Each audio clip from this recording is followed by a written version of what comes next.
आदित्यनाथ मिल्कीपुर में आयोजित जनसभा के दौरान एक बार फिर से सूबे की मुखिया विपक्षी पार्टी सपा पर निशाना साधा। समाजवादी पार्टी के नेताओं को आईना दिखाते हुए सीएम ने कहा कि हर जिले का बड़ा माफिया व गुंडा सपा से जुड़ा था, इसका पदाधिकारी था।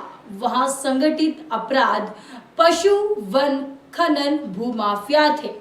यहाँ उन्होंने अखिलेश यादव समेत सपा नेताओं की तरफ इशारा करते हुए कहा कि कच्चा चट्टान सामने आएगा तो यह लोग मुंह दिखाने लायक नहीं बचेंगे। जाने इस रिपोर्ट में योगी ने अखिलेश यादव को क्या कुछ कहा। मिशन मिल्कीपुर में जुटे मुख्यमंत्री योगी आदित्यनाथ ने रामनगरी अयोध्या को विकास की नई सौगात दी। उन्होंने यहां 1000 करोड़ से अधिक की 43 विकास परियोजनाओं का लोकार्पण शिलान्यास किया। सीएम ने विभिन्न योजनाओं के लाभार्थियों को भी चेक, चाबी, प्रमाण पत्र, सिलाई मशीन आदि प्रदान किए। सीएम ने मिल्कीपुर में कराए जाने वाले विकास कार्यों को भी गिनाया। बताया कि मिल्कीपुर में मिनी स्टेडियम बनने जा रहा है।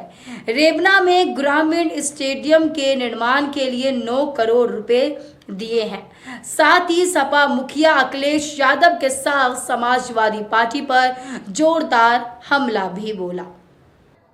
प्रधानमंत्री मोदी जी के विजन के अनुरूप उनके नेतृत्व में पिछले 10 वर्षों के अंदर विकास के इन कार्यों को इसी द्रुत गति से आगे बढ़ाने का कार्य किया है। बहनों और भाइयों, उत्तर प्रदेश आज जो विकास की दौड़ में देश के आर्थिक विकास का ग्रोथ इंजन बनकर के उभरा है।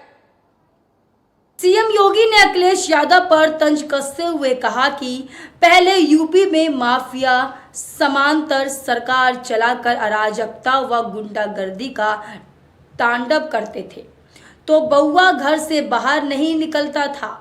वह 12 बजे सोकर उठता था। जनता पिसती थी। मुस्लिम तुष्टीकरण के हद को पार करते हुए पर्व त्योहारों में हर लोगों ने अराजकता फैलाई थी। पशु माफिया भी थे, वन माफिया भी थे, खनन माफिया भी थे। एक कोई भी माफिया किसी भी क्षेत्र का होगा वह समाजवादी पार्टी से प्रदेश के अंदर जुड़ा हुआ था। और परिणाम क्या था? ये माफिया की पैरेलल सरकार चलती थी। बबुआ अपने घर के बाहर नहीं निकलता था। बबुआ 12 बजे सो के उठता था और प्रदेश की जनता पिसती थी।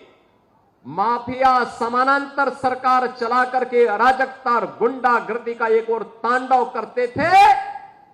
दूसरी तरफ मुस्लिम तुष्टीकरण की हद को पार करते हुए पर्व और त्योहारों में भी इन्होंने किस कदर अराजकता फैलाई थी। योगी ने कहा कि होली, दिवाली, रक्षाबंधन, शिवरात्रि, रामनवमी, जन्माष्टमी को बैन कर दिया था। जन्माष्टमी के आयोजनों पर इन्होंने थाना, पुलिस लाइन, जेलों में रोक लगा दी थी। कहते कि जन्माष्टमी में भजन न गाओ। योगी ने कहा कि हरे राम हरे कृष्णा की धुन कई लोगों को पसंद नहीं थी, इसलिए सपा इसे बैन करती थी। कांवड़ यात्रा पर भी बैन लगाती थी। दुर्गा पूजा में अयोध्या का दंगा आप सब ने देखा होगा। सपा की ही सरकार में देवकाली मंदिर से मूर्ति चोरी हो गई थी। तब मैंने बतौर सांसद आंदोलन किया था। किस कदर अराजकता फैलाई थी।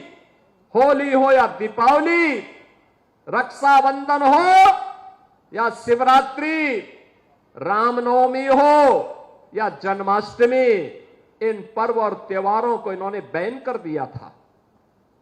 यहां तक कि जन्माष्टमी के आयोजन को थाना, पुलिस लाइन और जेलों में इन्होंने रोक लगा दी थी। कहा जन्माष्टमी में भजन मत गाओ, थानों में नहीं होने चाहिए। आयोजनों को इन्होंने रोकने का काम किया था, क्योंकि हरे रामा हरे कृष्णा की धुन कुछ लोगों को पसंद नहीं थी। सीएम योगी ने कहा कि यूपी देश के आर्थिक विकास का ग्रोथ इंजन बनकर उभरा है। 2017 से पूर्व उत्तर प्रदेश भारत के विकास का बैरियर माना जाता था। अराजकता चरम पर थी। विकास योजनाओं में भेदभाव व महापुरुषों का अपमान होता था। भाजपा की डबल इंजन सरकार ने 7.5 वर्ष में विकास के कार्यों को तेज गति से बढ़ाया था। याद करिए 2017 के पहले यही उत्तर प्रदेश भारत के विकास का बैरियर माना जाता था। उत्तर प्रदेश के नौजवानों के सामने, उत्तर प्रदेश के नागरिकों के सामने पहचान का संकट तत्कालीन सरकार ने खड़ा किया था। अराजकता उत्तर प्रदेश में चरम पर थी। विकास की योजनाओं में भेदभाव होता था, महापुरुषों का अपमान होता था। हमने पिछले 7.5 वर्ष में भारतीय जनता पार्टी की डबल इंजन सरकार ने विकास के कार्यों को द्रुत गति से आगे बढ़ाया। सीएम योगी ने कहा कि दीपोत्सव पर अयोध्या के मंदिरों पर जब दीप जलते हैं, पाकिस्तान के साथ सपा मुखिया को परेशानी होती है।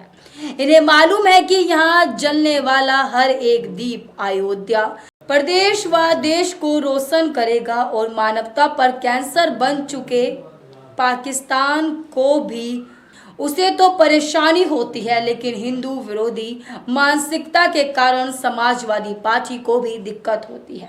लेकिन हिंदू विरोधी मानसिकता के कारण सामाजिक पार्टी को भी दिक्कत होती है।